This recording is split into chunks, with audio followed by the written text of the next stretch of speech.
Well, well, well. Bonjour, bonjour, mes amis. Bonjour. Oh, one more time. Bonjour. Bonjour. Oh, très bien, très bien. Well, as they say in my country, Joyeux Noël. That means Merry Christmas. Well, first things first, do you know who I am? The Père Noël, that is great father, Christmas week, the good spirit of the holiday season. Oh, and it brings me great joy to see that all of you are in such good spirits. Now, I have another question for you. Have any of you, or your petits enfants, ever written a letter to my friend Santa Claus at the North Pole? Oui, oui. That's right, big people can admit to this too. Well, you know, here in France, when a child writes a letter to me, Père Noël, and puts a return address on the envelope, the French government pays the postage for my reply. Oh, not bad, eh? Oh, and I get so many letters. You know, there is a letter I would love to share with you. It's from a very special little girl. Her name is Babette.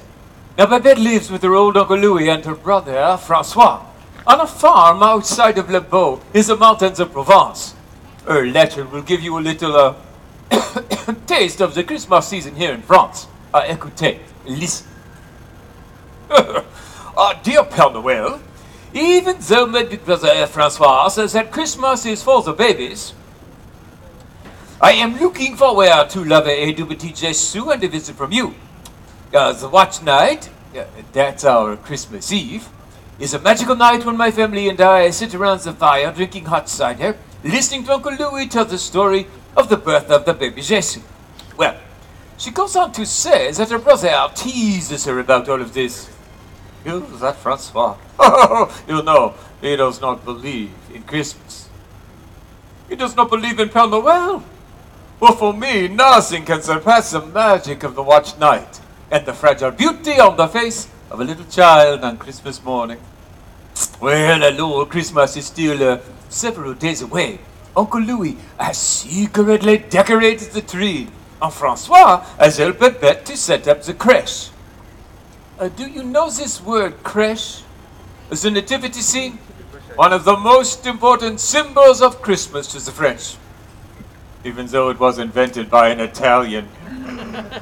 St. Francis of Assisi, but, he's okay too.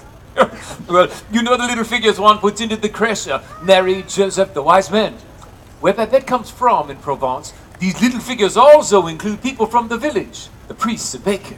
Little figures carved out of clay called Santon, little saints.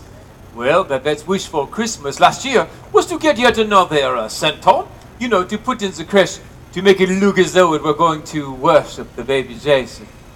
It's a nice custom, no? Oh, last year, Babette was finally old enough to go to midnight mass with Uncle Louis. Oh, it was so beautiful.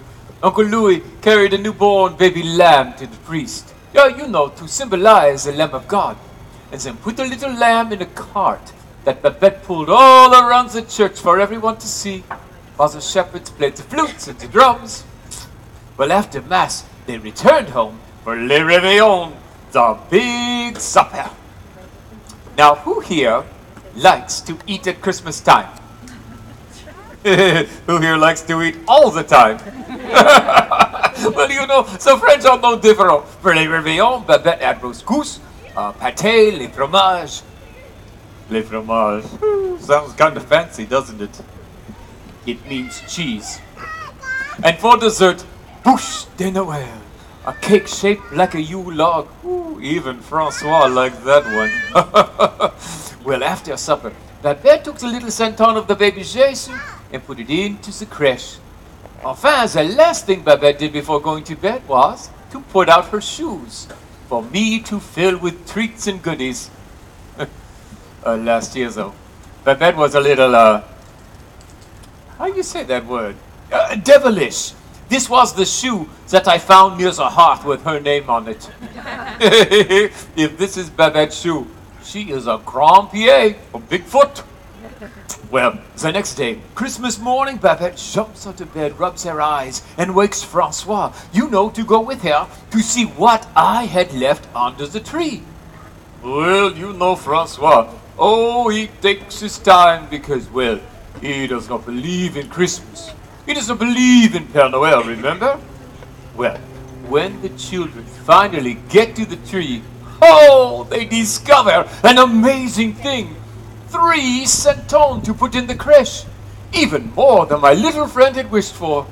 And one was carved to look like Uncle Louis. Ha! One was carved to look like the doubting Francois. And of course, the last one was carved to look like the sweet little Babette herself. Well, my little friend concludes her letter by saying, "So you can see, I think Christmas is a very magical day. I'll take a Christmas tree, a centon, and you, Père Noël. Love, Babette." Isn't that sweet? Well, that, mes amis, is a little taste of the Christmas season here in France through the eyes of a delightful child. A sneaky one, but a delightful one nonetheless. Oh, only today I received a letter from, guess who? Francois.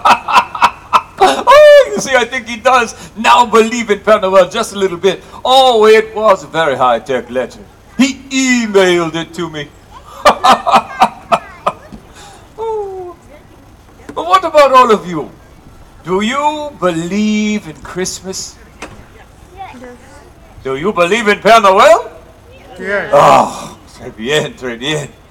Well, then let me hear you say Merry Christmas in my language. On the count of 3, Joyeux Noël.